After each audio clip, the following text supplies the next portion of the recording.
Hello. Today, I want to talk to you about something that you might not have connected to the topic of parenting, but let me assure you, this is a pivotal part of great parenting, of raising extraordinary children, and of maintaining amazing relationships with your children over decades. Let me just tell you a story. Recently, I found myself in a period of time where suddenly and unexpectedly people were getting on my nerves. Okay.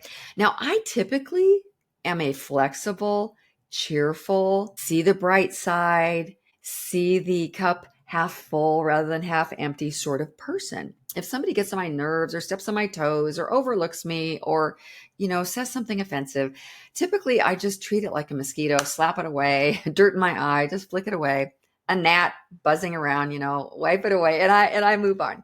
But I was astounded at how many stupid people were walking in my path and saying and doing idiotic, thoughtless things. And I stopped for a minute and I reflected on the fact that my lifestyle has been not giving those things my time and attention. Let me explain. As parents, as humans, as moms, as dads, as uncles, as aunts, as sisters, as brothers, as children, whoever we might be, I would say probably every day we have the opportunity to become offended by something somebody does say, something somebody doesn't say, an email, a text, an occasion where we weren't invited, something online where we weren't considered, or there's a million ways to be offended. That should be a song. There's a million ways to be offended, right? But here's what I found. As I've raised my children, and now my 5 sons are adults, three of them have children of their own and are married. And what I see in them is an admirable quality to not be gossiping, holding offenses toward others, having people for lunch, so to speak.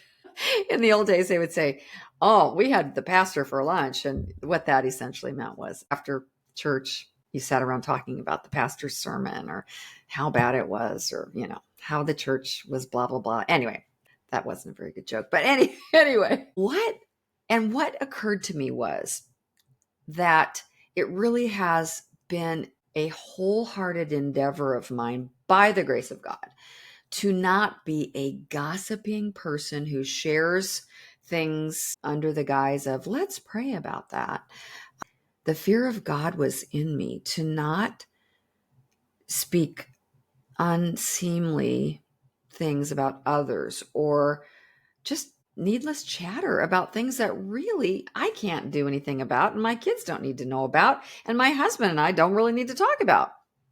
Even in the home of pastors, because we pastored churches for decades, we pastored pastors, we trained leaders, we traveled the world strengthening churches and teaching at leadership conferences and stuff. And at the end of the day, it was not our habit, and this was intentional on my part, it was not our habit to discuss private things behind closed doors that did not need to be discussed. Some things needed to be discussed, but most things don't need to be discussed. And especially in the company of our children. And I think it really did protect our children from a lifestyle of gossip, which I see is shredding families, creating all sorts of insecurities in children. Because obviously, if we're sitting there in the seat of the scornful, scorning everyone around us, then we're going to reap what we sow. And we are going to suspicion that others are doing that same thing about us. And it's very likely, since we do reap what we sow, that they are doing that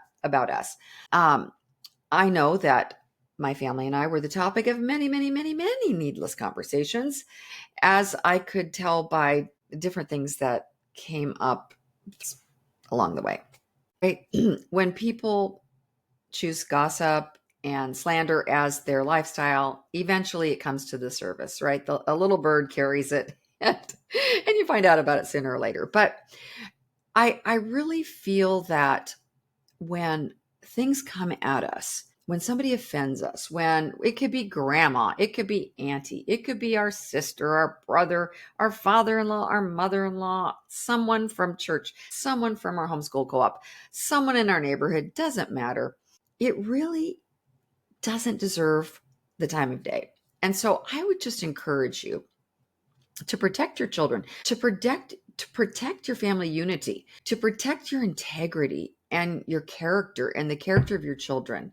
Make it your habit to cover those things that just need to be covered, to not discuss openly in front of your children things that A, you have nothing you can do to help the situation. B, the only thing you're going to do by discussing is create it a festering thing and cause it to grow and be in your children's hearts and minds and spirits. I mean, what's the point of it, right? It's kind of like digging up a toilet, right? Why do it? It just poisons everyone around you, and it only accentuates the problem in that person's life or that situation. There's a scripture that talks about arrows that fly by day, and I think that things meant to puncture us and our children, meant to create havoc, we can view gossip, we can view offenses as those arrows that fly by day, and we can quench arrows with our shield of faith according to the word. And so I would just encourage you, as a mom, as a dad, and so much of this, I think, often happens with women. Women are verbal. Women are, tend to be emotional. I'm not trying to paint them all with the same brush, but we're nurturing emotional creatures, and we do use a whole lot of words. And I think that it's vital that we guard our tongues, that we guard our hearts and minds. One of my mentors says, every thought, every word, every deed is a seed. And if I'm tempted to just bring up a topic about so and so, Susie, Sally, Harry, Bill, that really doesn't need to be said, about the misbehavior of somebody's child, about their dirty house or their out of control children or whatever, does it really need to be said? Is it going to build anybody up around me? Is it going to help that person who I'm tearing down? Is it going to make their situation better? Is it going to make us better? 9 times out of 10, 9.9999 times out of 10, it's not. So just don't say it. The word of God says that we should guard our hearts, for out of it flow all the issues of life. Part of guarding our heart is guarding our mouth, guarding our ears. When others bring things up that are uncomely, things about others, we need to go, time out. I really don't need to hear this. I can't unhear this. Would you please not share any more of that? I just really don't need to know about it. And you will reap a harvest of righteousness, of goodness, by doing stuff like that. You'll cut it off. Right there in midair, you will break that curse, and it will show them that you are not going to be a participant in their gossip. And if your children are around, it demonstrates to them how to handle stuff like that. There have been times that have been very, very awkward for me. I've missed my moment. I've just thought, oh my gosh, what do I do? I shouldn't be listening to this. I don't want to know anymore.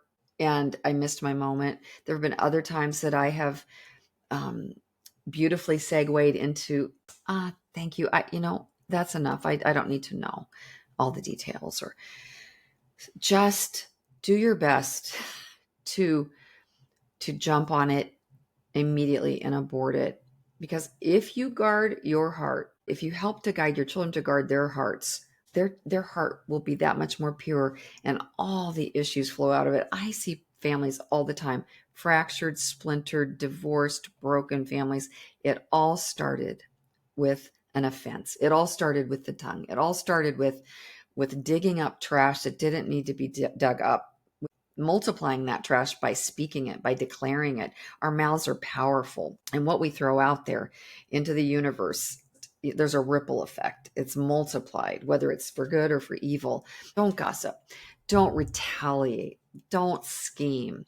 Love covers a multitude of sins. I always think grace, grace, grace. I want grace. I need grace. I have blind spots that I don't see. I speak words and say offensive things that I probably don't even recognize. I surely don't try to say them, but we sin knowingly and unknowingly. So I just think keep looking ahead for the good in people. Keep speaking life. If somebody's speaking death, speak life. If somebody brings up Betsy in a negative way, build up Betsy. Talk about the good things about Betsy and her children. Talk about the growth you see in Betsy. Talk about the victories Betsy has. But whatever you do, guard your tongue, guard your heart, and help your children to know how to do that same thing.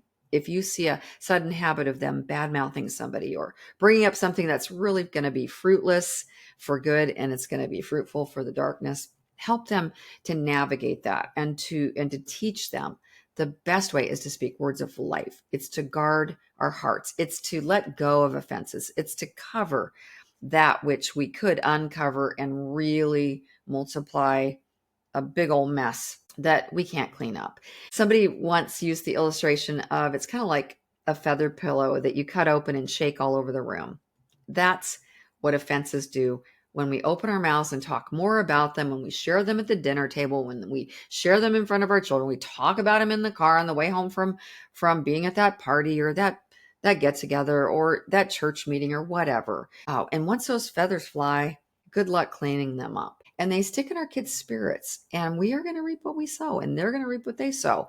So let's sow good seeds, and let's abort the bad seeds, and let's cover a multitude of sin that does not need to be uncovered. I hope these are tools that will help you to handle situations that could very well occur this afternoon as you're driving somewhere. I have to say that when we guard our hearts, there's only going to be good fruit. God bless. Have a wonderful day, and I'll see you next time.